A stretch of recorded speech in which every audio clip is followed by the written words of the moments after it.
वो लोगों को ऐसा दबाते थे जो मेरे खिलाफ वोट देगा उसका पट्टा काट देंगे, ऐसा करा भी था उन्होंने। जब और उधर जनता इतनी जागरूक और शिक्षित नहीं थी तो उस वजह से डरते थे। मुझे तो लगता है रूद वाले तो कहते हैं अभी भी कि हमारा तो अब जाके गांव आज़ाद हो। हमारे जो सरपंच थे गांव के, स्कूल में पढ़ते थे, वहाँ वो नमस्कार करते थे, वो नमस्कार नहीं करते थे। मैंने कहा यार ये आदमी बड़ा टेढ़ा है, इसके इलाज करना पड़ेगा, तो सरपंच बनना पड़ा। पहले सरपंच बनना पड़ेगा। तो उसके सामने में चुनाव लड़। आप किसी भी गांव में जो मंदिर देखते हैं आप, भगवान राम का, हनुमान जी का, उसमें भगवान बैठे हैं क्या? आस्था ही है। नहीं, मैं उसको अनुशासन और डर मानता हूँ। एक आस्था का माहौल है। मंदिर इसलिए बनाया कि गांव में जब लोग होकर निकलेंगे तो देखेंगे मंदिर के सामने यार भगवान है, गलत नहीं करना। अनुशासन और डर का। अनुशासन और डर, जैसे ही भगवान नजर आएगा तो फिर याद आ जाएगा यार अपना गलत नहीं करना है, भगवान है। महत्वपूर्ण मुद्दों को आप देख रहे हैं जिन पर लोगों को, जनता को, युवाओं को, किसानों को जागरूक होने की ज़रूरत है। बेसिक कभी है एजुकेशन की। जी। भारत का जो एजुकेशन सिस्टम है उसमें टेक्निकली एजुकेशन कहीं नहीं है। 8वीं तक की एजुकेशन जो प्राइमरी एजुकेशन थी, वो जो सीखा वही लाइफ में काम आ रहा। 11th 12th आपकी बीए में कुछ भी याद नहीं। सूत्रों से क्या लेना देना अब इस जिंदगी में? कोई सूत्र आप गणित के सीख, खेती कैसे करोगे बच्चों को, ये आप प्राइमरी एजुकेशन में दो। आपको मैकेनिकल में जाना है, मैकेनिक इंजीनियर बनना, वो सारी साथ में चलनी चाहिए। इलेक्ट्रिकल से लेके, मैकेनिकल से लेके, माइनिंग से लेके, सारा जो सिस्टम है 8th तक सिखाना चाहिए। खुले रूप से आप अपने कांग्रेस नेता के लिए कह रहे हैं तो ऐसा दिक्कत नहीं कि आप तो आगे भी आपको कांग्रेस में रहना है। तो रहना है तो जो गलत है, अगर गलत नहीं बोल सकते तो फिर सही कोई रहेगा ही नहीं। मेरा ऐसा मानना है, अगर कोई अच्छा करता है उसका अच्छा ही बढ़ाई करो उसकी, जो गलत करता है उसकी खुलेआम निंदा करो। तो उसको या तो उसको सबक लिख के लगेगा कि मुझे ऐसा नहीं करना है इसलिए मेरी बेइज्जती हो रही है। नज़र तो रखनी पड़ती, नज़र हटनी और दूर घटना घटी, चाहे व्यापार हो, चाहे आपकी राजनीति हो, चाहे आपका ड्राइविंग कर रहे हो। नमस्कार साथियों, आज हमारे जेवीपी मीडिया ग्रुप में इंटरव्यू पॉडकास्ट की श्रृंखला में हैं श्री बद्रीलाल जी चौधरी साहब, जो चित्तौड़गढ़ ज़िले से हैं। चित्तौड़गढ़ ज़िला दुग्ध उत्पादक सहकारी संघ यानी चित्तौड़गढ़ डेयरी के चेयरमैन रहे हैं। साथ ही चित्तौड़गढ़ ज़िले की बड़ी सादड़ी विधानसभा क्षेत्र से कांग्रेस के विधायक प्रत्याशी रहे हैं। सर बहुत सारा स्वागत, अभिनंदन, आभार। थैंक यू किमोड़ा जी, धन्यवाद। जिस तरीके से मेवाड़ की धरती, मेवाड़ की राजनीति, प्रदेश की राजनीति भी तय करती है, वहाँ से एक यूथ लीडरशिप के रूप में और जननायक के रूप में आप काम कर रहे हैं। किस तरीके से मेवाड़ की राजनीति की तासीर है, वहाँ के लोगों की किस तरीके के मुद्दे को लेकर के सत्य और तथ्य की राजनीति होती है? मेवाड़ के लोग बहुत सीधे लोग हैं और भरोसा करने वाले लोग हैं। जो लोग अपने मुंह से बोल देते हैं, मेवाड़ के लोग तो उसको स्टाम मानते हैं कि जो ये अगला आदमी कह रहा है वो सही कह रहा है। पर आज की राजनीति थोड़ी उल्टी हो गई है। अब जिस तरीके से नेता बोल रहे हैं, बोलते हैं, जैसे अभी बीजेपी के नेता कई तरह की बातें करते हैं, तो वो बोलते हैं कुछ और धरातल पे होता नहीं। तो लोगों का क्या है कि पॉलिटिक्स पे धीरे धीरे जो वर्षों से एक परंपरा चली आई है, उसमें धीरे धीरे भरोसा खोते जा रहे पब्लिक के बीच में नेता। इसका कारण पता नहीं। पहले एक मतलब कोई भी चुनाव लड़ता है एमएलए एमपी का, तो पैसा ही नहीं चाहिए होता, ऐसे ही चुनाव जीत जाता जी। आज धीरे धीरे भरमार हो गई, पैसे की भरमार हो गई। और ये हमारे यहाँ तो कल्चर ही नहीं था। एमएलए बनाने के लिए शायद जयपुर से वहाँ आते हैं, तू लड़ ले, तू लड़ ले, तू लड़ ले, तो बोले कि एमएलए क्या होता है, नहीं लड़ना। और अब कल्चर डिफरेंस हो गया। पिछले 20 साल से ही हुआ है। पिछले 20 साल से जब नेता रेत के अवैध धंधे में उतरे हैं, नेता 2 नंबर के धंधे करने लगे, फिर वो पैसे कमा के फिर पब्लिक को वोट खरीदने लगे, तो अलग तरह के कल्चर हो गया। आपने एक नया कॉन्सेप्ट पब्लिक को दिया है कि जनता के बीच, जनता के मुद्दों को उठाना, चाहे वो आपके वहाँ के किसानों की अफीम की खेती को लेकर के, जिस तरीके से शिक्षा या जन जागरूकता का अभाव होने से जिस तरीके से सरकारी तंत्र हावी होता है, तो आपने जन जागरूकता और जनता को शिक्षित और समझदार बनाने का एक अनूठा जन जागरण किया है। कई सारे आंदोलन आपने उसको लेकर के किए हैं, तो वो किस तरीके के आंदोलन है जिसमें जनता के हितों के लिए आपने मजबूती से लड़ार जीता? देखिए, मैं तो जब डेयरी का चेयरमैन था, गाँव में जाता तो पशुपालन कैसे किसान का आय बढ़े वो भी लोगों को समझाते। फिर डेयरी के थ्रू उसके बाद में विधानसभा का चुनाव लड़ा।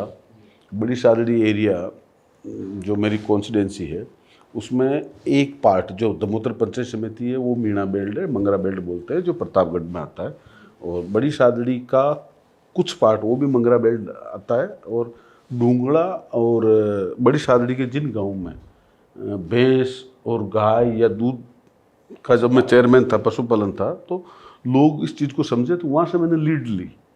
और जहाँ पक्की कांग्रेस के वोट थे, जो मीणा वोट थे, तो उस बेल्ट से मैं नुकसान में गया। तो लोगों को ये तो ट्रस्ट तो था कि ये आदमी हमें सही बता रहा है, और सही उसका बेनिफिट्स भी मिला। फिर एक अफीम का, जो हमारे ज़िले में काफ़ी पट्टे हैं अफीम के, तो वहाँ क्या है कि नारकोटिक्स डिपार्टमेंट जिस तरीके से अवैध वसूली करता है हर चीज़ पे, मतलब किसान जब खेत में अफीम का बीज डालता है तब उसकी नपती होती है, तो जब नपती करने आते हैं तब उसको फीते को आगे पीछे पकड़ के उसमें भी पैसा खा जाते हैं, 5,000 10,000, हर जगह पैसे पैसे पैसे। अब किसान का क्या है, अफीम की जो खेती है, अगर आपको इस खेती में जो वास्तविक गवर्नमेंट के जो नियम है, अगर उस नियम के अनुसार उस खेती को करे तो अफीम के खेती का भयंकर नुकसान है। क्योंकि गवर्नमेंट क्या कहती है कि आप अफीम बोइए, जितनी भी माल निकलता वो हमें दीजिए, और डोडा चूरा है उसको नष्ट कर दीजिए। तो जब माल जो निकलता है उस माल का पैसा जो गवर्नमेंट जब लेती है, नारकोटिक्स डिपार्टमेंट 1,500 रुपये किलो देते हैं। 1,500 रुपये किलो में उसकी मेहनत की व्यवहारिकता तो बहुत बड़ी हो जाती है। जब 1,500 रुपये किलो बोतलें हैं और अंतर्राष्ट्रीय बाजार में आप भाव बताओ 5 लाख रुपए किलो, तो 5 लाख मत दो यार, 5% तो दो, 25,000 तो दो, 50,000 तो दो किसान को। अब 1,500 रुपये से कुछ भी बात नहीं पड़ता है। तो मजबूरी इसकी, मतलब पॉलिसी ऐसी है कि मरता क्या नहीं करता, किसान को मजबूरन अवैध रूप से बेचना पड़ता है। अगर वो अवैध रूप, तो इसमें होता क्या है कि किसान को खाने वाले बहुत हैं। एक तरह से जैसे एक आप टुकड़ा नीचे गिर गया, परिस्थितियाँ सरकारी तंत्र ने, पॉलिसी ने, गवर्नमेंट की जो पॉलिसी है, इसी पॉलिसी ने ऐसा बना रखा है, सारे पुल उन्होंने दिए, बना रखा, मजबूरी पैदा कर रखी है कि कुछ किसान 10 आरी अफीम जो पैदा करता है, जिसको आधा बीघा, 10 आरी में कम से कम 1 से 1.25 लाख रुपए का खर्चा होता है। और गवर्नमेंट के नियम के अनुसार काम करो तो उससे बेनिफिट्स जो आय होती है वो 65 से 70,000, तो एक पट्टे पे 50,000 से 70,000 80,000 तक का लॉस होता है जी। और अब किसान की मजबूरी है, अब 2 नंबर में उसी अफीम का जो 1,500 रुपये किलो में सरकार को देते हैं, उसका बाजार में अवैध रूप से 2 लाख मिल जाता है। तो किसान ये सोचता है व्यवहारिकता में मिल रहा, तो अवैध भी नहीं कर सकते कि बाजारिक जो व्यवहारिक मूल्य है वो 2 लाख है, व्यावहारिक मूल्य 2 लाख है। तो गवर्नमेंट को कम से कम 50,000 तो देना चाहिए, बिल्कुल, तो गवर्नमेंट देती नहीं है। अब डोडा चूरा का नष्टीकरण करवा दिया। पहले जब डोडा चूरा के ठेके होते थे तो ठेके से किसान को 100 रुपये 200 रुपये क्विंटल मिलते थे, वो आज के 10 साल पहले। अब महंगाई बढ़ी थी, कम से कम 500 रुपये तो मिलने लगते। तो एक 10 आरी के पट्टे में कम से कम 2 क्विंटल 1.5 क्विंटल 1 क्विंटल के लगभग अलग अलग अफीम की पैदावार के हिसाब से डोडा चूरा निकलता है। उसको भी किसान अगर गवर्नमेंट को बेचे तो 1,50,000 उससे भी मिले, लेकिन गवर्नमेंट तो वो भी बंद कर दिया। तो अब किसान करेगा क्या? और ये नारकोटिक्स डिपार्टमेंट वाले एक्चुअल में करते क्या, पुलिस और नारकोटिक्स क्या करती है कि अवैध अफीम के नाम से, जैसे किसी को इसकी एक कमी है धारा 29 की, जैसे कोई भी तस्कर है उसको पकड़ा, उसने 5 साल में जहाँ से लेता है ही, और किसान हर आदमी को देना है ही, ये तय। अगर वो मतलब ऐसा कोई किसान नहीं है कि वो नहीं बेचेगा, बेचना ही पड़ेगा, ये मजबूरी है। तो 5 साल में जहाँ से ली पुलिस या नारकोटिक्स, उससे सारा नाम निकलवा लेती, कहाँ से लिया तुमने, कहाँ से लिया। फिर उन लोगों को परेशान करते, फिर उन लोगों को 10 लाख 20 लाख 30 लाख तोड़ बट्टा करते, 30-30 लाख रुपए। अब वो किसान 5 साल पहले दी तो उससे भी ले लिए पैसे, 10-20 के से पैसे उगा लेंगे और एक आदमी का नाम रख देंगे, इससे लिया, ओरिजिनल जो था उससे उसी का रख, और बाकी का केवल नाम नोट करके पैसे वसूल हो जाते। पैसे। तो एक तो धारा 29 में बहुत बड़ी कमी है।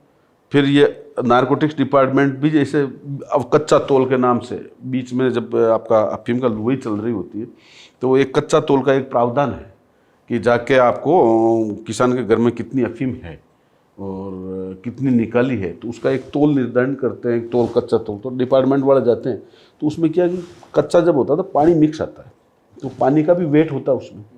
तो उसको जो तोलने की प्रक्रिया है, ड्राई करके एक सैंपल लीजिए 50 ग्राम का, फिर उसको ड्राई करें, फिर उसको ड्राई होने के बाद में मार्पिन क्या बैठ रही है उस प्रकार तोलना चाहिए। लेकिन उसको पूरा वाटर मिक्स तोल के फिर किसान को परेशान करते हैं कि ये ज़्यादा है तेरा। तो इसी नाम से अभी पिछले दिन एक प्रदीप करके जो अधिकारी था, उसने 1,04,00,000 रुपये मेरी कॉन्स्टिट्यूंसी के डेलवास गांव के 2 किसान थे, उनसे ले लिए, उनसे वो उठा के लिया है 1,00,000 करोड़, ऐसे ही धमका के। अब उन बेचारों के पास 1,04,00,000 रुपये थे नहीं, कई कई जगहों से इकट्ठे करे, उनको टाइम दिया, दलाल बीच में, और वो पैसा लेके फिर उनको छोड़ दिया। फिर हमने उसमें आंदोलन करा, और आंदोलन के बाद में दबाव में 1 बार नहीं 2 बार नहीं, फिर उसके बाद में उसके खिलाफ मुकदमा भी दर्ज हुआ।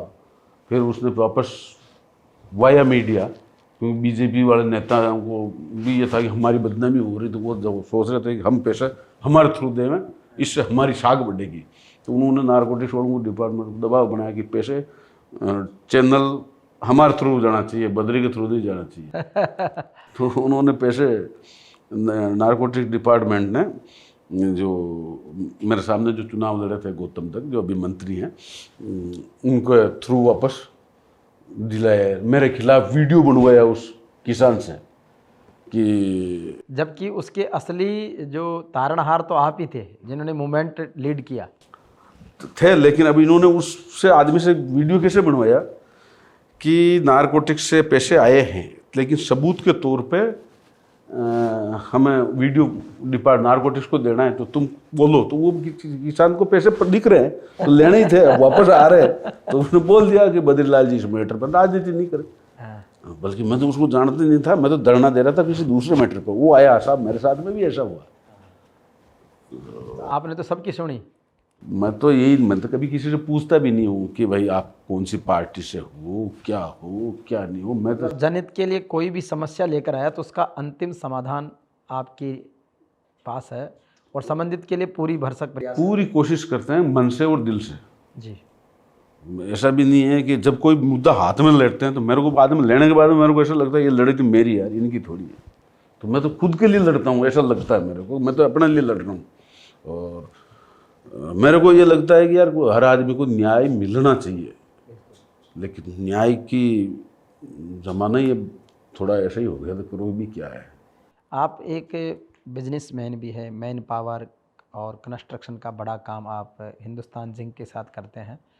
एक काम के प्रति पूरा डेडिकेशन, सुपरविज़न रखना, पब्लिक लाइफ को मैनेज करना, पर्सनल लाइफ को भी मैनेज करना एक बहुत बड़ी चुनौती है, लेकिन आप उसको बड़ी सहजता से करते हैं। तो किस तरीके से उसका शेड्यूल, किस तरीके से उसका विज़न रखते हो? नहीं, मेरा रूटीन नॉर्मल सा है। सुबह उठता हूँ 5:30 6 बजे घर से निकलता हूँ, घंटे 1.5 घंटे घूमता हूँ, और जिसका भी फ़ोन आता है कोशिश पूरी करते हैं कि जो फ़ोन आए उनकी मदद करें। और बाकी नज़र तो रखनी पड़ती, नज़र हटनी और दूर घटना घटी।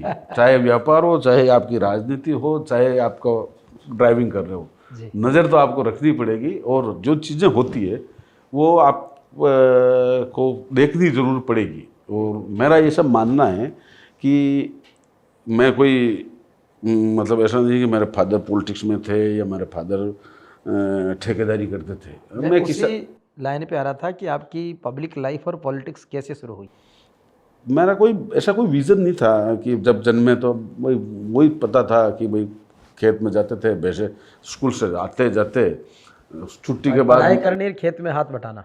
हाँ, छुट्टी से घर आते थैला को फेंका और भैंसों के लिए चारा ला रहे हैं, या फिर अलग अलग मौसम पर कभी तोते उड़ाने खेत पे तो वहाँ गए, अलग अलग ऐसे ही काम। मतलब कोई ये था नहीं। फिर धीरे धीरे गांव की प्राइमरी स्कूल से निकल के मिडिल स्कूल में आए, तो वहाँ अलग कल्चर देखा। फिर बाज़ार की मशीनें देखी कि मशीनें चल रही, तो मन में ऐसा होता था यार एक मशीन ऐसी अपने पास में भी होनी चाहिए। तो फिर एक बार क्या, ये बहुत इंटरेस्टिंग किस्सा है। लोग बोलते हैं कि आप ठेकेदार कैसे बने। मेरे को क्या कि ऐसा था कि मेरे गांव के पास में गांव है लालपुरा, तो वहाँ 2 नारायण जी ठेकेदार और उदयलाल जी ठेकेदार। तो उनको क्या है कि लोग बुलाते थे कहीं होटल पे, तो ठेकेदार जी आओ चाय पी लो, ठेकेदार जी आओ। मैंने कहा ये काम ठीक है। हाँ, मैंने ये काम ठीक है, अपन को जी बनना है। तो मैंने उन दोनों की गारंटी से पीडब्ल्यूडी में ठेकेदार का रजिस्ट्रेशन कराया जी। में। वो एक तरीका से उस लाइन में घुस गए, मतलब मतलब आप, मैंने एक जो नोट करा, अभी जो अनुभव करा, व्यक्ति देखता है, अगर वो वही करता है, अगर अच्छा देखेगा वो अच्छा करेगा, संगत का असर आता है ना, संगत का असर आता है। और कोई भी व्यक्ति ऐसा नहीं है कि माँ के पेट से या जन्म से सीख, हाँ, जन्मजात सीखता नहीं, वो तो समाज को और गतिविधियों को देखता है। वो जो कोई देखता है और जो अच्छी चीज़ देखता है, अडोप्ट कौन सी करी आपने और आपका संगत कौन सा है। परिस्थितियाँ भी कुछ होती है, अलग तरह की परिस्थितियाँ आती है हर व्यक्ति पे। और वैसे भी कोई आदमी सक्सेस हो जाता है तो अपने आप को अच्छा दिखाता है, फिर वो मैसेज लिखने लगता है कि कौन व्यक्ति दुनिया में ऐसा है जो कि खुद को बदनाम करे। हाँ, कोई व्यापार करे, कोई घाटा तो चाहता नहीं, बिल्कुल। हर व्यक्ति चाहता है कि मेरी प्रशंसा हो और अच्छा काम करे। लेकिन परिस्थितियाँ हो जाती, किसी का किस्मत साथ देता है, किसी का किस्मत साथ नहीं देता। फिर आप कॉन्ट्रैक्टरशिप में आ गए। हाँ, वैसे करके कॉन्ट्रैक्टरशिप में आ गए। और फिर कभी नेताओं को देखते, गांव में इधर उधर जाते तो वो साफा बांधते थे, अरे ये अच्छा लग रहा है, इसको बड़ा मान सम्मान मिल रहा है, तो अपने को भी ये करना चाहिए। तो वो भी फिर इतना भी इंटरेस्ट नहीं था, लेकिन वो भी एक अलग ही तरीके का किस्सा था। उस चक्कर में आ गया। हमारे जो सरपंच थे गांव के, वो मैं स्कूल में पढ़ते थे, वहाँ वो नमस्कार करते थे, वो नमस्कार नहीं करते थे। मैंने कहा यार ये आदमी बड़ा टेढ़ा है, इसके इलाज करना पड़ेगा, तो सरपंच बनना पड़ा पहले सरपंच बनना पड़ेगा। तो उसके सामने मैं चुनाव लड़, और सरपंच बने। सरपंच बने। इस सरपंच से आपने मैं पहले यूथ कांग्रेस से पॉलिटिक्स करी। पहले 2012 में AYC प्रेसिडेंट का कपासन कॉन्स्टिट्यूंसी में मेरा गांव आता है, तो वहाँ यूथ कांग्रेस का चुनाव लड़ा। फिर 2015 में मैं सरपंच का चुनाव लड़ा। मैं 31 वोट से हार गया था, क्योंकि उस समय हमारे गांव में 400 पट्टे अफीम के थे, और जो सरपंच थे वो 5 बार से रेगुलर थे, और उनका काम था दादागिरी वोट दबाना। तो वो लोगों को ऐसा दबाते थे, जो मेरे खिलाफ वोट देगा उसका पट्टा काट देंगे, ऐसा करा भी था उन्होंने। जब और उधर जनता इतनी जागरूक और शिक्षित नहीं थी, तो उस वजह से डरते थे। मुझे तो लगता है, रूद वाले तो कहते हैं अभी भी कि तो हमारा तो आप अब जाके गांव आज़ाद हो। एक बार तो आपका संघर्ष में गुजरा। मेरे पंचायत में देश आज़ाद होने के बाद में तीसरा सरपंच हूँ। पहले 2 ही बने, तीसरे हम बने। अच्छा। उससे पहले जो 25-30 साल दोनों रह लिए। पहले ठाकुर साहब थे, 30 साल उन्होंने निकाले, फिर नए ठाकुर साहब आ गए हमारे, जो मेरे सामने लड़े, उन्होंने 30 निकाले। तो आपने उसकी तासीर को बदला और एक चेंज किया गांव की पॉलिटिक्स में भी, लीडरशिप डेवलप की। नहीं, मैंने अभी 5-6 साल 7 साल जो भी हो गए हैं सरपंच के, किसी व्यक्ति को अभी घर भी नहीं आप आने। वर्तमान सरपंच हो? मिसेज सरपंच है अच्छा, तो आपकी मैडम प्रशासक है अभी भी? अभी भी। तो किसी को घर नहीं आने दिया कि साइन करवाने के लिए। बाकी नेताओं को ये शौक होता है तो मेरे घर के बाहर भीड़ लगे। मेरा ये शौक है कि आप फ़ोन करो, सचिव आएगा आपके घर से, जो सहायक सचिव है और पंचायत का कोई भी आदमी आपका पेपर उठाएगा, पंचायत कार्मिक आपके काम के लिए डॉक्यूमेंटली काम करेगा, सरपंच से साइन करवाएगा, आपका घर पहुंचाएगा। ये बहुत बड़ी बात है। आपके मेरे घर नहीं आओगे आप, हम आपके घर बैठे काम होगा। आपका घर बैठे काम। जब ये कॉन्सेप्ट आपने सरपंची में शुरू किया तो लोगों को तो लगा कि ये तो घर बैठे सरकार आ रही है। नहीं, लोगों को वैल्यू कम हो गया। अब जब चीज़ें इजी हो जाती है ना, तो लोगों को ये लगता है यार बहुत इजी हो रही है यार। तो जब आपको नया चालू होता है, हालांकि लोगों ने बहुत प्यार दिया, जिले में सबसे ज़्यादा वोटों से चुनाव जीते हम उस टाइम पे। मिसेज जब चुनाव लड़ी थी परसेंटेज वाइज, और बहुत लोगों ने वोट भी काफ़ी अच्छे थे, उम्मीदें भी काफ़ी थी, और उन उम्मीदों का आपने बहुत अच्छे से किया भी है। जैसे हमारा बेसिक समस्याएं थी, PSC जो बढ़ नहीं रही थी, क्षेत्रीय विधायक भी इंटरेस्ट नहीं ले रहे थे, येलो साहब ने PSC भी दी। हमारे रूद की बड़ी समस्या है, रूद गांव इधर से लेके उधर तक 1 किलोमीटर है, तो उसमें क्रॉसिंग की जगह नहीं थी। तो चंदेरिया से लेकर राशमी जो MDR का रोड बना, उसमें एक ही जगह रूद बाईपास बना। वो भी बड़ा प्रयास है CM साहब ने करा था, और लोगों का सहयोग भी था कि पूरे गांव वालों को जिनकी भी ज़मीन थी उन्होंने फ्री ऑफ कॉस्ट ज़मीन दी, तो बोले कोई मुआवजा नहीं, रास्ते के लिए, सड़क रास्ते के लिए। लोग तो आपकी सहमति का प्रयास था।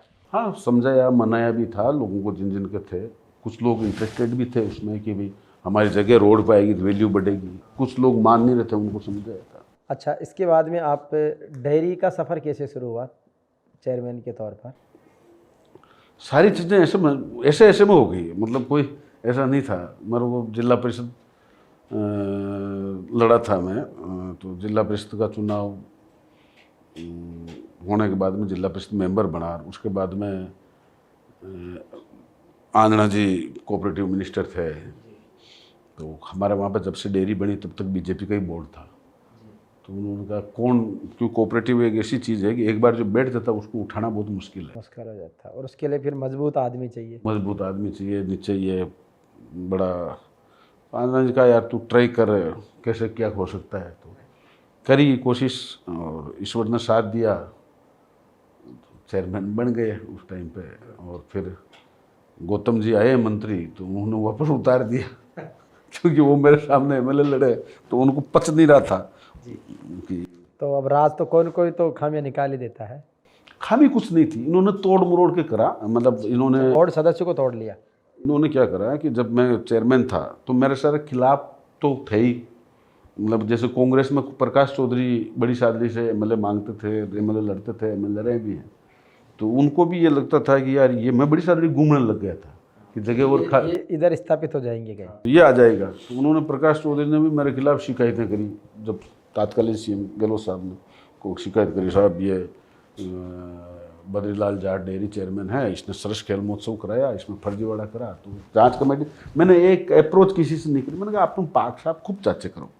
तो उस समय कांग्रेस सरकार ने भी मेरे खिलाफ जांच करी, लेकिन आप उसमें पाक साहब थे। और फिर गौतम जी आ गए, वो उनके दोस्त प्रकाश जी के, वो उन्होंने चुनाव में प्रकाश जी उधर रहे गौतम जी के साथ, इंटरनल पूरी मदद। खुले रूप से आप अपने कांग्रेस नेता के लिए करें तो ऐसा दिक्कत नहीं कि आप तो आगे भी आपको कांग्रेस में रहना है। तो रहना है, तो जो गलत है अगर गलत नहीं बोल सकते तो फिर सही कोई रहेगा ही नहीं। मेरा ये सब मानना है, अगर कोई अच्छा करता है उसका अच्छा ही बढ़ाई करो उसकी, जो गलत करता है उसकी खुलेआम निंदा करो, तो उसको या तो उसको सबक लिख के लगेगा कि मुझे ऐसा नहीं करना है इसलिए मेरी बेइज्जती हो रही है। तो ये स्पष्टवादिता कमाल किया आपके अंदर। तो ये अगर आप नहीं बोलोगे तो कैसे आपको लोगों को सुधारोगे? गांव में जो मंदिर बनाया, आप किसी भी गांव में जो मंदिर देखते हैं आप, भगवान राम का, हनुमान जी का, उसमें भगवान बैठे हैं क्या? आस्था ही है। नहीं, मैं उसको अनुशासन और डर मानता हूँ। एक आस्था का माहौल है। मंदिर इसलिए बनाया कि गांव में जब लोग होकर निकलेंगे तो देखेंगे मंदिर के सामने यार भगवान है, गलत नहीं करना। तो अनुशासन और डर का। अनुशासन और डर, जैसे ही भगवान नजर आएगा तो फिर याद आ जाएगा यार अपनों गलत नहीं करना है, भगवान है। तो जब दिखेगा ना भगवान, तो दिखेगा तभी तो आदमी डरेगा, दिखेगा ही नहीं। अब आप कहते हो मेरी बहुत आस्था, लेकिन आपके सामने मंदिर नजर नहीं आया, तो फिर आदमी देखता है यार मंदिर, भगवान तो होता ही नहीं है। तो चीजें स्थापित जो करनी होती है उसके लिए सांकेतिक रूप से वो चीज़ें होना जरूरी जरूरी है। इसके बाद में आप फिर जैसे आप तो जो जन जागरण संघर्ष तो ज़्यादातर आप उधर बेगू साइड में कर रहे थे, और आपको एक्सीडेंटली इधर आना पड़ गया। बेगू मैंने 2013 में तो टिकट मांगी नहीं थी, लेकिन ऐसा था कि 2008 से 13 में विदुड़ी जी वहाँ से एमएलए थे, विदुड़ी जी वहाँ से छोड़ के जा रहे थे। सीपी जोशी जी और रामलाल जी वहाँ नेतृत्व कर रहे थे भीलवाड़ा। तो रामलाल जी का फ़ोन आया था कि चुनाव लड़ने का इंटरेस्टेड हो क्या, सीपी साहब कह रहे हैं। मैंने कहा कौन सा चुनाव? मतलब रात को फ़ोन आया था। मैंने कहा कौन सा चुनाव? तो एमएलए, मतलब चौंक गए। एमएलए मैं लड़ूँ? मतलब एक युद्ध का भाई छोटा, तू दिल्ली आ जा। मैंने चला। तो उसके बाद में वो उस समय टिकट तो मिली नहीं थी, लेकिन एक ये हाइप मिल गई। हाँ, मतलब एक विजन बन गया कि अपनों को एमएलए लड़ना है। अब कुछ एक बार देख लिया, फिर मैंने वहाँ संघर्ष भी करा, मेहनत भी करा। 2018 में भी होते होते रह गई टिकट, कोई मदद हुई नहीं ढंग से। ग्राउंड पे बहुत काम करा था, लेकिन फिर 23 में मौका मिला और उधर के बजाय इधर दे दिया। हाँ, फिर डोटासर जी प्रदेश अध्यक्ष थे, उन्होंने कहा भाई तुम्हारा में ये है कि कर सकते हो, तो देखो ट्राई करो। इस टिकट तो सर्वे से हम मदद करेंगे, लेकिन जहाँ भी अच्छी हो सकती हो कि जज सीटें जीतने लायक है, या जो 2 बार हार गए, या वहाँ पे सर्वे से होगा डिसाइड, तो पहले नहीं होगा, लेकिन आप मेहनत करो। अगर ग्राउंड से आपका नाम आएगा तो फिर मैं वहाँ बड़ी शादी की तरफ घूमने लग गया था। मैंने मेहनत भी करी थी, लेकिन उस टाइम पर नहीं बैठ पाया था मामला। काफ़ी चीज़ें, कुछ बात भी बीच में आ गई थी। पर अब मैं तो ये मानता हूँ कि कोई देखो हर व्यक्ति का दर्द होता है। जैसे प्रकाश जी का भी दर्द ही था एक तरह से, उनकी टिकट कटी तो आप किसी की ज़मीन छीन रहे हो तो आपसे नाराज़ तो हो गए, ऐसा थोड़ी है अपने पास। स्वाभाविक है, स्वाभाविक है। वैसे लेकिन आपका मार्जिन तो बहुत कम रहा ना, बाप वोट ले गई थी 12,000 के आसपास। और आप 11,000 से चुनाव हारे, तो अब की बार वापस मजबूत तैयारी है। हाँ, अब तो क्या है कि मेरे लिए नई जगह थी, अब तो मैं घूम रहा हूँ। सारी व्यवस्थाएं। हाँ, मैं सिस्टम को ही समझा हूँ, मुझे पता ही नहीं चलता था ना कौन खिलाफ रहेगा और कौन। एक बार तो आपको चुनाव सीखने के लिए, देखो पहली बार कोई चुनाव पहले आपकी ट्रेनिंग हो चुकी हो। पहली बार कोई जो चुनाव ऐसे में जीत जाता है ना, तो वो उसका भाग्य है, वो जनता ने उनको वैसे ही दे दिया। और जब आप पहली बार से दूसरी बार जब होते हो ना, तो उसमें आपको एक बार आपको लोगों ने वोट दे दिए तो आपकी जिम्मेदारी बढ़ गई कि उन लोगों के प्रति आना जाना, रेगुलर रहना। पहली बार आप नहीं गए वे ऐसे पार्टी के नाम से वोट पड़े हवा और माहौल से जीत गए तो वो आपका किस्मत है। और दूसरी बार तो 5 साल आपको रेगुलरिटी रखनी पड़ती है। अब जब अभी आपने अपने सिस्टर की और अपनी डॉटर की एक शादी का बड़ा जलसा किया, सब लोगों को, मैं भी उस कार्यक्रम में था, जिस तरीके से लोगों का अपनत्व, आपका मैनेजमेंट, आपका टीम वर्क और जो जनमानस का प्यार समर्थन देखा वो बहुत कमाल का था। तो किस तरीके का वो इवेंट और उसमें जो लोगों का प्यार मिला, उससे कितनी ताकत आप महसूस करते हैं? देखिए साहब, जिसको पब्लिक से जुड़ना है तो वो पब्लिक देख के खुश होता है। अगर कोई भी नेता हो तो उसकी भूखी पब्लिक तो जितने लोग, मतलब मैंने मन से इनवाइट करा सब जी। तो मन से ही बुलाया। मैं भी चाह रहा था और हर व्यक्ति चाहता है कि अच्छा से अच्छा हो। अब घर में बेटी की शादी है, पब्लिक को इसी शादी के बहाने सबसे अपन मिल लेंगे, आवक जावक बढ़ेगी। ये कल्चरली अपने हिंदू समाज में अपने पुरखों ने बनाया है कि शादी में ऐसे चाहे मृत्यु एक हो, स्नेह मिलन का, मतलब ये ठीक है, बाकी तो मिलते ही नहीं है लोग किसको। हाँ, अवसर मौसर अवसर मांगलिक कार्यक्रम, यही चीज़ें होती हैं। यही चीज़ें होती है। तो इनवाइट करा, सब लोग आए भी है बच्चों को आशीर्वाद देने, और अच्छे से शादी संपन्न हुई आप सबके सहयोग से। बिल्कुल, बहुत ही। तो उसमें जो जन समर्थन दिखा तो उससे एक नई ऊर्जा और मिली। कॉन्फिडेंस तो बढ़ता ही है। आदमी दौड़ भाग जो कर रहा होता है उसमें और ऊर्जा आती है और ज़्यादा दौड़ता है। पूरे देश में, प्रदेश में अभी जैसे सरकार की एक एंटी इनकम्बेंसी जो चल रही है बीजेपी गवर्नमेंट की, किस तरीके से बातों को करें, लेकिन वो चाहे राम मंदिर में चोरी का प्रकरण हो, युवाओं को रोज़गार को लेकर हो, या अन्य चीज़ों को लेकर, बहुत सारे मुद्दे, किन महत्वपूर्ण मुद्दों को आप देख रहे हैं जिन पर लोगों को, जनता को, युवाओं को, किसानों को जागरूक होने की ज़रूरत है? नहीं, मैं जो सोचता हूँ, जी। अब इस देश में अभी जो परिस्थितियाँ और स्थिति है, बहुत बुरे दौर से गुजर रहा है देश। कारण ये है कि सारी चीज़ें ठेके पे जा रही है। फिर दूसरा है कि जो कमी है ना, चलो बहुत बुराई सबकी करते रहेंगे, लेकिन जो बेसिक कमी है एजुकेशन की। जी। एजुकेशन, अब जो भारत का जो एजुकेशन सिस्टम है उसमें टेक्निकली एजुकेशन कहीं नहीं है। मतलब आप जब आपको बच्चा जब सीखता है ना, मुझे जो आज जो भी सीखा हूँ और जो भी मेरे में नेचर वाइज जो गुण हैं, पहले मेरे दादा और माता पिता के, दूसरे हैं मेरी 8वीं तक की एजुकेशन जो प्राइमरी एजुकेशन थी, उसमें जो सीखा उसको बेसिक शिक्षा कह सकते हैं। वो जो सीखा वही लाइफ में काम आ रहा। 11th 12th आपकी BA कुछ भी याद नहीं, सूत्रों से क्या लेना देना अब इस जिंदगी में, कोई सूत्र आप गणित के, जबकि व्यवहारिकता तकनीकी चीज़ होनी चाहिए। तकनीकी आप स्टार्टिंग में कि आप खेती कैसे करोगे, बच्चों को ये आप प्राइमरी एजुकेशन में दो। आपको मैकेनिकल में जाना है, मैकेनिक इंजीनियर बनना, वो सारी साथ में चलनी चाहिए। इलेक्ट्रिकल से लेके मैकेनिकल से लेके माइनिंग से लेके सारा जो सिस्टम है 8th तक सिखाना चाहिए। ऐसा बच्चों का, लोग ये सोचते हैं कि बच्चों का दिमाग छोटा होता है, इतना वजन नहीं डालना चाहिए। बड़े होके कौन सा आपको काल चलाना है बच्चे से, लर्निंग जो पावर है वो छोटा जब है और आप टेक्निकल एजुकेशन नहीं है, इसलिए देश की आज बेरोजगारी की दर बहुत हाई है।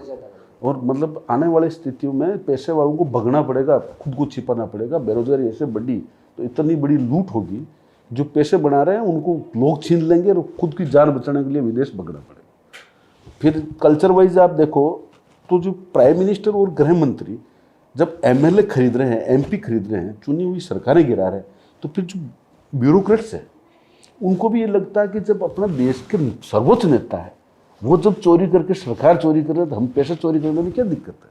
तो इससे करप्शन बढ़ा है। करप्शन बढ़ा रहे हैं। आप जो मैसेज दोगे फॉलो टॉप बैठे वो लोगों को करती है पब्लिक। बिल्कुल। अगर मैं ईमानदारी भ्रष्टाचार ऊपर से शुरू होता है। ऊपर से अगर आपने ईमानदारी की बात करी होती तो पब्लिक ईमानदार होती। अब आज की तारीख में आप करप्शन वाइज देखो कितना बढ़ गया। अब छोटे जो नए लड़के आ रहे हैं, कोई भी ब्यूरोक्रेट्स चाहे अधिकारी जो भी बलमन का है, नए लड़कों की पैसों की भूख है, चाहे लीगल अनलीगल कुछ भी करा लो उनसे, पैसे दो। और ये बहुत गलत है। सफलताओं की शॉर्टकट देखे जा रहे हैं। ये गलत इसलिए इन लोगों को ये समझ में नहीं आ रहा कि आपकी आने वाली पीढ़ी तबाह हो जाएगी। पैसा व्यक्ति इसलिए चोरी करता है कि मैं तो खुश हूँ लेकिन मेरी औलाद भी खुश है। लेकिन उन पैसों से जो गलत नीयत के लोगों के दुख देख के जो पैसे कमाए, उनकी औलाद कभी सुख नहीं रह सकती। ये गारंटी है। इसका उदाहरण दे सकता हूँ। आप जितने भी गाँव में जो बड़े पदों पर रहे राजा महाराजाओं के ज़मानों में, चाहे ठाकुर है, चाहे नंबरदार है, चाहे पटेल है, चौधरी है, पटेल नंबरदार जो भी रहे, उन्होंने गलत नीयत से अगर लालच में, रिश्वत के चक्कर में उन लोगों को बुरा करा, तो आज आप देख लो जितने भी जो ठाकुर थे सारी ठकुराई उतर गई। उनके घर के कलर नहीं हो रहा है वापस, वो काले काले दिखते हैं, किवाड़ टूटे हुए। नंबरदार जो थे उनके बच्चे की शादी नहीं हो रही, नंबर ही नहीं बढ़ रहे। नंबर ही नहीं बढ़ रहे। तो अब आप उसका कारण क्या है कि लोगों की बुरी आय, और वो प्रकृति टिट फॉर टेट करती है। आप पैसा देखो, बेसिक जरूरत है, सबको जरूरत है, नीड है, आवश्यकता है, बिना इसी से व्यवस्थाएं चलनी। लेकिन आपका घर भी इसी से चलेगा, परिवार भी इसी से चलेगा, लेकिन उसका एक दायरा है। आप दायरे से बाहर जाके आपको जो मतलब कई बार मेरे को पूछते हैं लोग सबसे अच्छा इंसान कौन है, तो मेरी तो ये जो मैं सोचता हूँ कि जो अपनी थाली में जो रोटी आई और दूसरी की थाली में क्या है उसकी तरफ नहीं देकर अपनी जो आई उसको खा ली, वो सबसे इंसान। जो एक्स्ट्रा छीनने का प्रयास करेंगे उनकी पुस्तक खराब हो जाएगी, ये तय है। बहुत बड़ी बात है सर।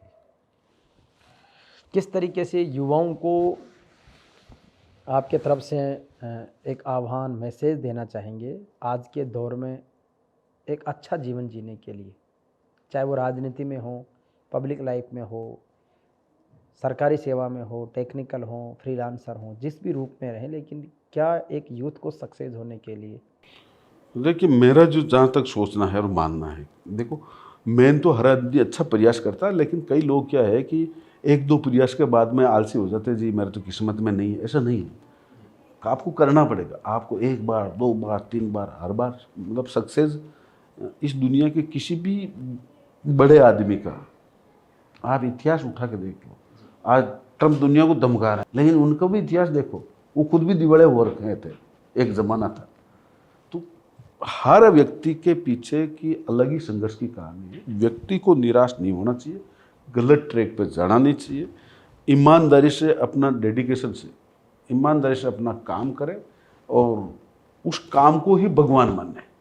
जो कर रहे हैं, चाहे पढ़ाई कर रहे हैं, चाहे कोई नौकरी कर रहे हैं, उसको अगर भगवान मान के ईमानदारी से करेंगे तो आपका निश्चित सफलता, प्रमोशन हर जगह। आप मतलब एक तरह का, मैं उस लेवल में नहीं कर रहा हूँ जैसे पंडित जी उपदेश देते हैं, उस तरीके से बात नहीं कर रहा हूँ, लेकिन पूरी आप निष्ठा से और नज़र से खेती भी करोगे तो भी नज़र रखनी पड़ेगी। गाय भैंस भी पाल रहे हो तो भी उस पर नज़र आपको जाना पड़ेगा। गाय भी बहुत सेंसिटिव है, पशु बहुत सेंसिटिव है।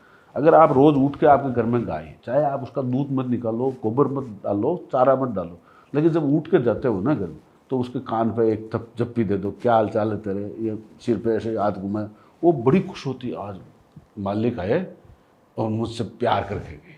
तो वो मतलब ऑटोमेटिक उसको खाना आप कम दो, थोड़ा उसको प्यार दो, वो इतनी खुश हो जाएगी। वैसे ही जो आपके जो पौधे हैं ये भी बहुत सेंसिटिव है।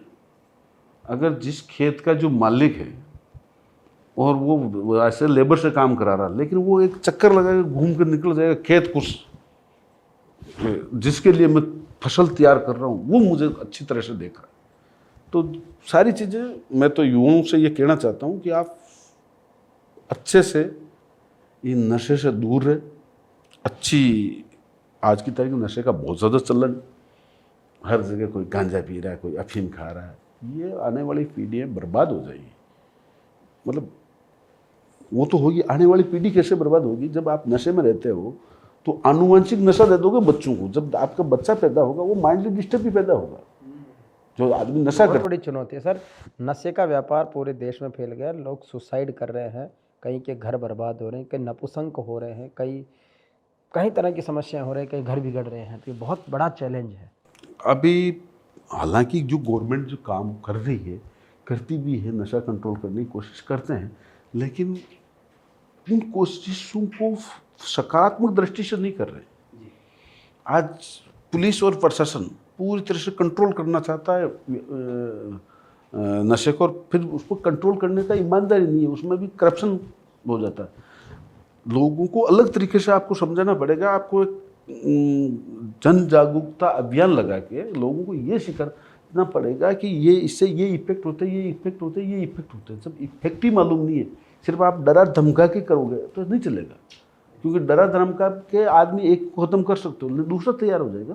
बिल्कुल ऐसे नहीं होगा, आपको थोड़ा अलग दृष्टि से करना पड़ेगा, जो कि सोच नहीं रहे हैं। अभी पुलिस में आप जेलों में भर दो, क्या फर्क पड़ता है? भारत 140 करोड़ का देश है, कितने भर लोगे जेल? बहुत लिमिटेड सीट है। आपको सिखाओ वो चीज़ें ना, व्यवहारिकता में आए। व्यवहारिकता में आए।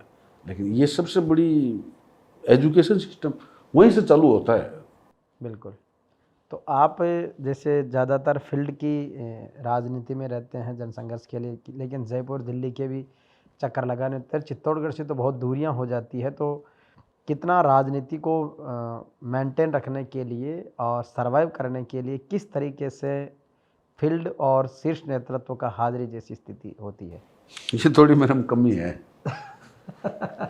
कि मैं ये फील्ड में ज़्यादा काम करना पसंद करते हैं। फील्ड में तो क्या है, लोग छोड़ते ही नहीं है ना, तो वही प्यार तो ताकत करते है हैं, असली।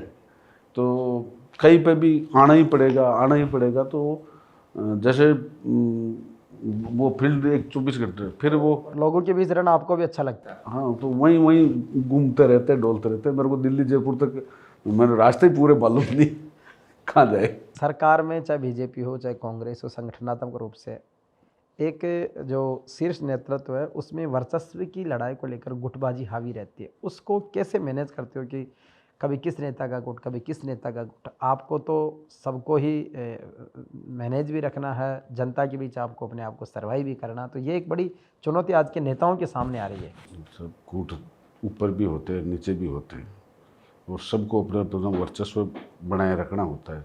लेकिन जब चुनाव हो ना, जब आपको एक ऐसी ताकतों के सामने चुनाव लड़ना पड़ रहा है, उस समय कम से कम सारे एक हो जाए। बाकी तो ठीक है, नेचुरल सी कंपटीशन होगा तो ये आगे भी आगे बढ़ेगा। बाकी कंपटीशन अगर आपके परिवार में भी पर आपस में कंपटीशन नहीं है तो वो एक हमारा सारा, दूसरे सारे सोते सोते खाएंगे। तो कंपटीशन तो सब जगह रहना चाहिए, लेकिन रहेगा नेचुरल नेचुरल। रहे। हाँ, पर जब मतलब मेरा ये मानना है कि भाई आपके घर में 5 भाई हैं, पांचों में आपस में कंपटीशन होना चाहिए पैसे कमाने का या व्यापार करने का, लेकिन लीगल तरीके से। और बाकी एक कमा रहा और 4, तो फिर वो कैसे आगे बढ़ेगा परिवार? लेकिन जब उस परिवार पर कोई दूसरा हमला करे, उस दिन पांचों को मजबूत जाकर एकता में रहना चाहिए। उसको एक जाके जब कोई हमला करे, पांचों एक साथ जाके ठोको।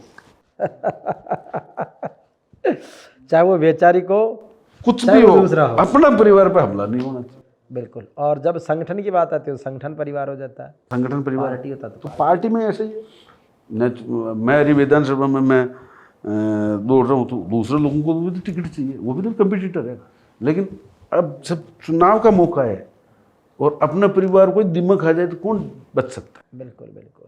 और इस चुनौती से बहुत मुश्किल से निपटा जाता है, लेकिन आप अच्छे से, बहुत पॉजिटिव तरीके से, एनर्जेटिक तरीके से आप काम कर रहे हैं, इसके लिए आपको बधाई। और हम तो चाहते हैं कि आप जैसी यूथ लीडरशिप डेवलप हो, आगे इस सिस्टम का पार्ट बने और एक अच्छाई और सच्चाई, सम्मान, स्वाभिमान से आप आगे बढ़े। जो चीज़ें आज के जो सिनेरियो में देश में जो हो रही है, प्रदेश में जो हो रही है, कई तरह के माफिया पनप गए हैं। लोग ये समझ नहीं पा रहे हैं कि जैसे कोई बजरी बिक रही है, तो जो बजरी माफिया है उनको लोग बोलते हैं नहीं जी ये तो नेता अच्छा है, ये चोरी नहीं करता है। अरे चोरी वो अलग तरीके से कर रहा है, आप समझ नहीं रहे हो। जो बजरी आपको 10,000 में डंपर मिलना था वो 40 में मिल रहा है, आप समझो। वो डाका आपकी जेब में ही पड़ रहा है, पर समझ नहीं रहे कि ये तो भार तो उपभोक्ता पर ही आना है। भार उपभोक्ता पे आना। तो जो चीज़ें हैं उसको ग्राउंड लेवल पर रियलिटी की तरफ हर आदमी समझ नहीं पाता है। इसलिए थोड़े ये बाकी चीज़ें वैसे भारत देश अच्छा ही है, लेकिन कुछ चीज़ें जो बाहर जाते हैं ना, जब फॉरेन में जाके आते हैं फिर यहाँ देखते हैं, फिर ये आपने कई सारे विदेश यात्राएं की है। जाना ही पड़ता है। कोई काम धंधे बिजनेस के चक्कर में जाके आते हैं तो देखते हैं, फिर यहाँ का देखते हैं। अभी कौन कौन सी देश की यात्राएं किया? अभी मैं चीन गया तो मैंने वहाँ पूछा कि भ्रष्टाचार पे क्या है, जो बोलते डेथ है डायरेक्ट। तो मैंने कहा ये अच्छी बात है, कोई चुप नहीं तो पैसा लेता है नहीं देता है, कोई करप्शन है नहीं, आपको चौराहे पर पुलिस मिलेगी नहीं, कहीं कोई आपको पूछने वाला नहीं है। जब देश में आप एंट्री हो गए उस समय पासपोर्ट दिखाया, बाकी आपको ऑनलाइन ट्रैकिंग है आपकी, कोई चोर आपका कोई भ्रष्टाचार नहीं, वहाँ आपको कोई नशा नहीं मिलेगा, कोई ड्रग्स नहीं मिलेगी। उनकी सोचना यही है, तो वो लोग आगे मतलब वो प्रोडक्ट ही नहीं देते ना, डराने धमकाने के बजाय वो रूट काज कोई इवन डराने कोई है ही नहीं, पुलिस है ही नहीं है। अपने यहाँ तो पुलिस रोड पे उखड़ी रही, लाइसेंस नहीं है, चल 1,000 रुपये दे दे माफ़ हो जाएगा। अरे 1,000 रुपये से लाइसेंस आ कहाँ गया यार? हाँ 1,000 रुपये दिए छोड़ दिए, उससे लाइसेंस थोड़ी आ गया। वो चीज़ें नहीं है। कुछ पुलिस वालों को देखते हैं भी है, अच्छे फूल वूल देते हैं, एक दो का वीडियो देखता हूँ, वो बड़े अलग तरीके से करते हैं। चाइना के अलावा और कहाँ यात्रा किया आपने? अफ्रीका भी गए आप? हाँ अफ्रीका गया हूँ। उधर की कंट्रीज़ का थोड़ा कल्चर अलग टाइप का है। नहीं, उन लोगों के पास में दिमाग नहीं है, वो ज़्यादा लोड नहीं लेते। अच्छा। हाँ मतलब अपने इंडिया में मिक्स है सारी चीज़ें, कई लोग लोड लेते हैं, कई लोग तो ही नहीं। तो दुनिया गोल है कुल मिला के। हाँ अलग अलग है। चाइना मतलब अफ्रीकन कंट्री में अभी स्कोप है, लेकिन उन लोगों के पास में संसाधन नहीं। बिल्कुल। आज इंडिया काम करने का स्कोप भी है, काम करने का स्कोप अच्छा है। इंडिया में अभी कंपटीशन अच्छा है, इंडिया ग्रोथ करने का अच्छा है। अगर एक भ्रष्टाचार से निपट लेना और नेता या सरकारें पारदर्शी हो जाए और भ्रष्टाचार निपट ले तो इंडिया को कोई नहीं रोक सकता। टैलेंट बहुत है इंडिया में जितना, लेकिन उनको एजुकेशन सिस्टम ठीक नहीं है। बाकी जो वर्ल्ड के जितने भी आपके अच्छे अच्छे टैलेंट, चाहे एक अच्छी कंपनी का CEO या CFO या तो सारे इंडियन जाके बैठे हैं, वो उन लोगों को कमा के दे रहे हैं, तो वो इंडिया में रुक सकता है। लेकिन बात यह है कि अपन वो डेवलप ही नहीं कर पा रहे उस तरीके का कल्चर।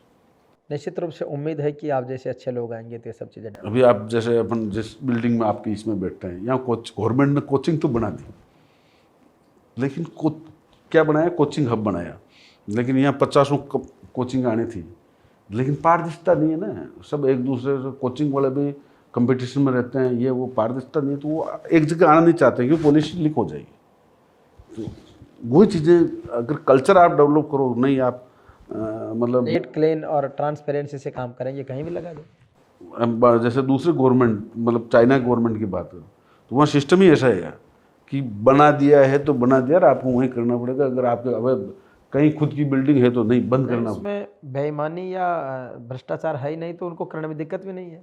नहीं, अब यहाँ अपना यह सिस्टम बहुत मतलब भ्रष्टाचार ऐसा नहीं है कि बहुत स्पीड से बढ़ रहा है।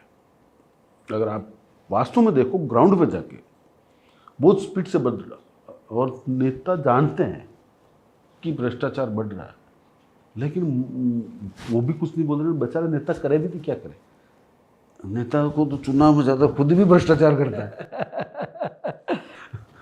सिस्टम ही ऐसा, इस सिस्टम को सुधारने के लिए आप तो उस सिस्टम में रह रहे हो, तो आप भी एक नेता के रूप में किस तरीके से इन चीज़ों से बचते हो, भ्रष्टाचार से बचने का? अभी तक तो बचे हुए हैं। अभी तक तो कोई 1 रुपये का एलिगेशन कोई लगा नहीं सकता है, और हमने कभी ऐसा शौक रखा नहीं है, क्योंकि ईमानदारी से कमाई भी खूब समाई है। हाँ ईमानदारी से जब काम चल रहा है तो ज़रूरत नहीं है, और पैसा एक लेवल के बाद में कागज़ है। कागज़ है, बिल्कुल। उस कागज़ को करोगे क्या जब आपका 2 नंबर का जो रिश्वत का जो पैसा होता है वो अकाउंट में तो घुमा नहीं सकते हो, कहीं व्यापार में काम ले नहीं सकते हो, 2 नंबर के पैसे से करोगे क्या? कागज ही है एक वो लेवल। 2 नंबर का पैसा ही तो भ्रष्टाचार, बेईमानी या नशा या सर आपके पास कितने ही पैसे हो 2 नंबर में, उसको क्या करोगे आप बताओ? या तो कहीं पड़ा रहेगा या तो आप जमीन में, या छुपाते फिरेंगे। या तो दूसरे के नाम जमीन खरीदो, मरोगे उस दिन उसकी हो जाएगी।